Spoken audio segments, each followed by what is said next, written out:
Right, so we are starting a workshop on the art of note-taking.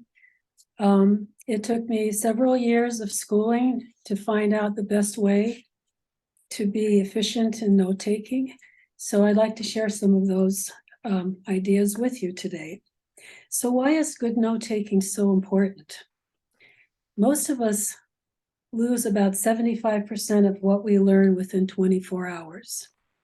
So it really is essential to be able to quickly and efficiently condense the information that you're hearing from your professor so that you can study and review it at a later time for exams or whatever you need them for. You might say, well, the lecture is recorded, so I can just watch it again later. The problem with that is that it's too time consuming. At the end of the semester, you're not going to be wanting to go through listening hours and hours of lectures. And so that's not going to be a way to review. Also, you might say, I'm a very good typist and I could just transcribe everything. Problem with typing is that it relies on muscle memory. Your fingers are simply transcribing words, and you're not really using your brain to focus on what are the important key concepts, details, hierarchy that you do when you're taking notes by hand. When you're taking notes by hand, you have to listen actively and you have to understand what are the important issues that you need to write down on your notes. When you're typing, you can still take notes on your laptop, but you have to do it in a very deliberate way where you can use bullet points. You have to listen before you start typing so that you can actually put them in some kind of hierarchy so that it can be used later. There have been numerous studies done on typing versus handwritten notes. And the results are very clear and always the same. Writing notes by hand activates areas of the brain that typing doesn't. You feel more stimulated and engaged because the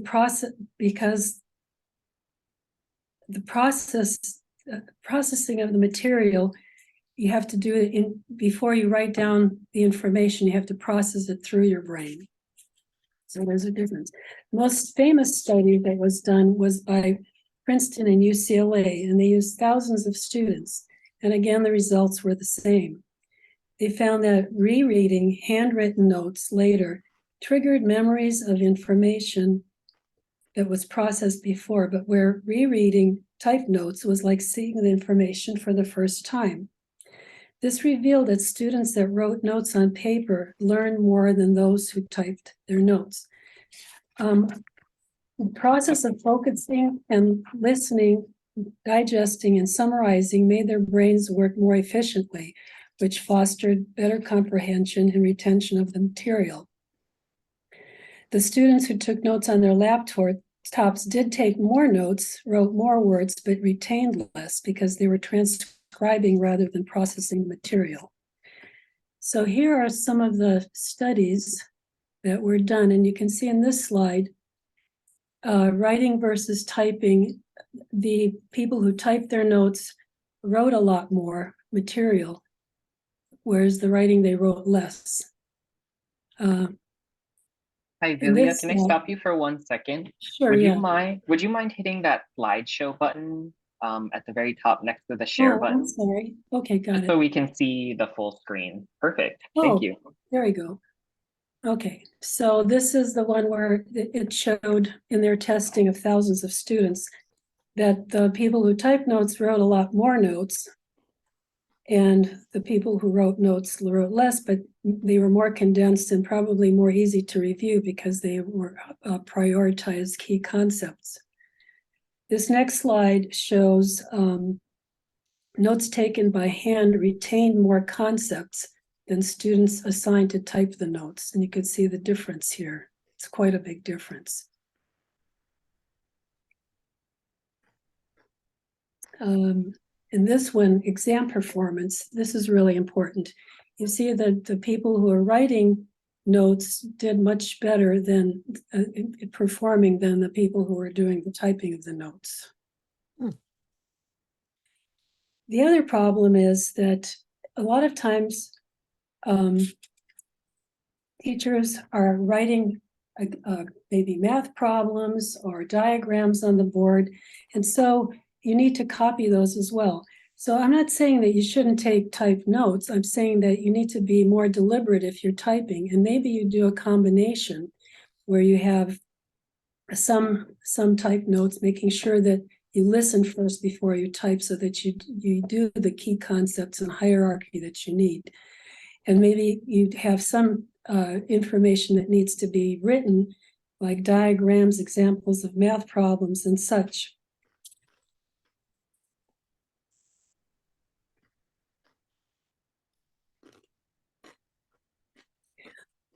So I'd like to go on now with tips on note-taking. The problem is that when someone is lecturing, they're talking fast and you have to keep up. So when you're taking notes, sometimes it's good to leave blanks and put a little question mark so that you can ask questions later of the instructor of what maybe you've missed. You don't want to write everything that the teacher says. You just need to try to use key concepts and listen to actively to verbal cues from the instructor, like the main point is, or here's an example. And anything the instructor writes on the board or repeats is probably important to write down.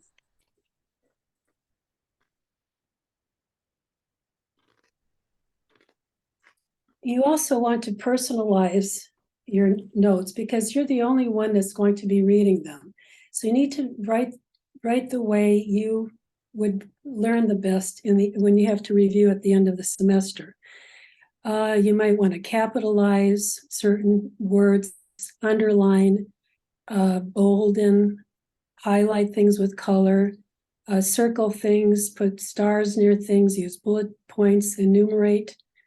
All of those things are important as you're writing notes so that you can have a hierarchy besides just writing the notes, that you have a hierarchy of what you're looking at later on for review. Use diagrams, abbreviations, and symbols where possible. And it's very important, if you have any doubts, if you have any questions, don't be afraid to either ask the teacher at the time or at the end of the class, because most likely the other students have the same kind of questions. And it's very good to get those answered before you go back to your review, because you may forget when you come to the next lecture class what you forgot to write down. So next we'll talk about the different types of note-taking. Let's see.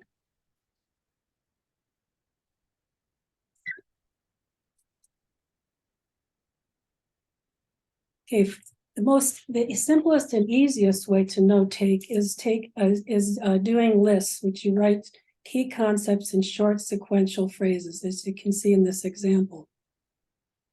It's not as effective because you're not really prioritizing the ideas. But if this is the way you like to write notes, you can always go back and prioritize by highlighting or underlining, things like that. I found that a list may be helpful when you're doing research papers. When you're doing a research paper, you have a lot of materials you're looking at, whether it's books or websites. And so you need to jot down phrases and paragraphs and things that you want to use for your research paper. And as long as you, at the end of each section that you paraphrased or you quoted, you write down your source. And then at the end of taking all these notes from different sources, you can either, using your computer, you can put them in some kind of order, because a lot of the sources you have when you're doing your research, a lot of them say the same thing, but maybe in a different way or in a different aspect. And so you want to put those together at the end, whether you use your computer or you just cut these, you can use it physically by cutting in between these phrases and putting them in some type of order. So this way, you have like a sequential idea of what you're going to be writing in your research paper in an order by subject, and you also at the same time have all your resources already on the notes. Oops.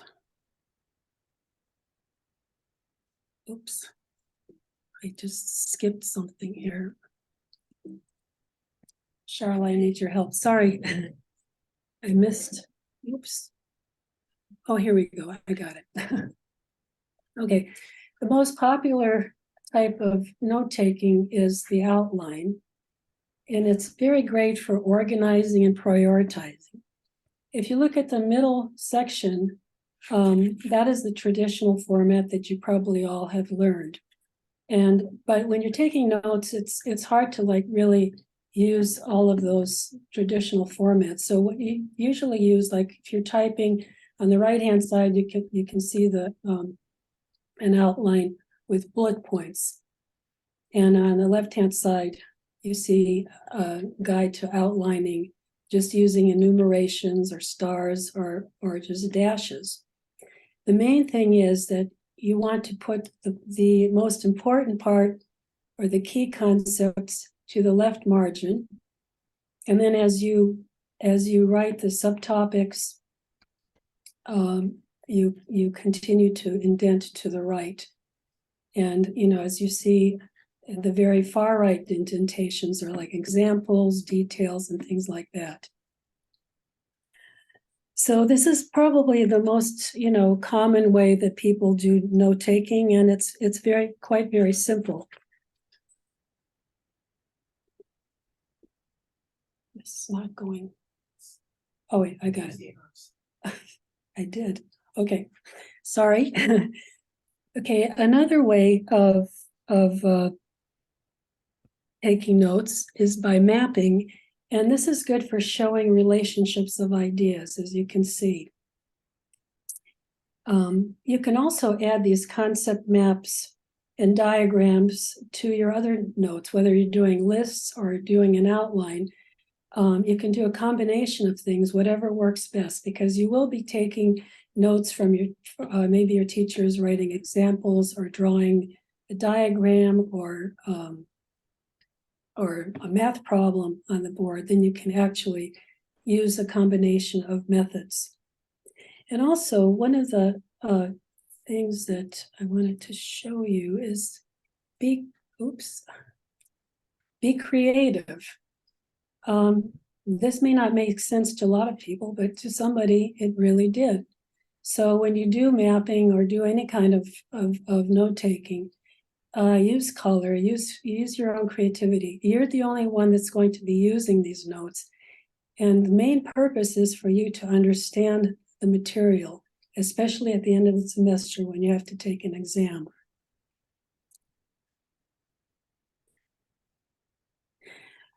The last method I want to talk to you about is the Cornell method, which was devised in the 1950s by a professor at Cornell. It's very effective because it's very well organized, and it calls out key concepts for later review. The disadvantages of this are that you have to do a lot more thought during the class to make sure for accuracy and organization. And so it might not be conducive when you have to take a lot of notes quickly. And also, there's a necessity for immediate review that same day and follow through, which pays off in the long run. But I think if you use this enough, it might be, something that's very efficient for studying. As you can see in this paper, you divide the paper into 3 parts. The main part, the largest part, is your regular notes. The notes that you would take normally, whether you use outline or diagramming, whatever it is that whatever method you choose. And then leaving the left part, the few 2 inches or so blank. Soon after class, you can maybe look at the notes you took and write down key concepts, any questions you may have, examples that you think of. And then at the bottom, you can write a summary, a brief summary of all that. So that helps, especially in the end, when, it kind of organizes the material and breaks it down to where it's a lot easier to study when you need to review.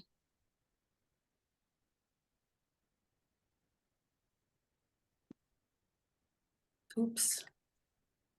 Here's some examples, Cornell method of notes that different people had.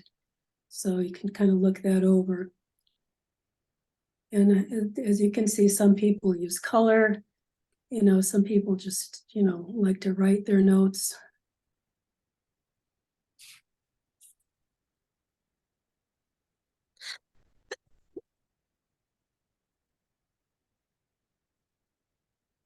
And now I'd like to go on to, we've talked about lecture notes. There is also notes that you could take from your reading material. And first of all, when you start reading your text, the first thing you should do is kind of look through the chapters and familiarize yourself with the subject matter that they cover and the sequence of it. And then look through the book and look at diagrams and, illustrations and things, just so that you get familiar with how the book is put together. The good thing about writing notes from a book is that you can control the speed of the information coming in. You can read and take your time to think and prioritize things and go back if you need to. So you can take notes like you would for a lecture, but you can take more time. But actually the most efficient way, if you have a lot of classes and you have not a lot of time to take a lot of notes in your reading, you can just highlight. If it's your own textbook, you can highlight or underline. And for later study, it's very good because you can go back and just go through the whole book and just read the highlights, and it'll trigger the memories that you have in reading the rest of the text. The other tips for reading in your book is you need to read when you're most alert. Don't read when you're ready to go to sleep. Read where you can concentrate. Try to be somewhere where there's no lot of noise or students, talking about different things.